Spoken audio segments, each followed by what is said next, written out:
কোনোদিন কাবাঘরের সামনে গেলে বা কোন আত্মীয় স্বজন গেলে বলবেন, কাবাঘর দেখার সাথে সাথে প্রথম যখন কালো অংশটা চোখে পড়বে, যখন আপনি মসজিদে হেরমের গেট দিয়ে ঢুকবেন, যখন ওই Fahad gate, king Fahad gate আছে, যখন ঢুকবেন অনেক দূর থেকে কালো কালো কাবাঘরের একটু একটু দৃশ্য ভেসে উঠবে চোখের সামনে। তখন দোয়াটা করবেন, কি দোয়া করবেন কয়টা? যখন কয়টা?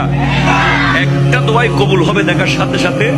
কাবা ঘর দেখার সাথে সাথে প্রথম যে দোয়াটা করবেন ওটা কবুল করবেন কে? এখন শিখে নেন, অনেক মানুষ জানেন না হিকমত।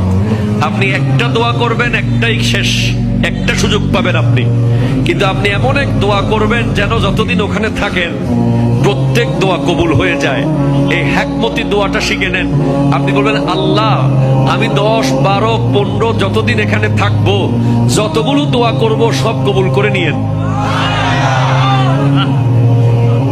দোয়া করছেন কয়টা?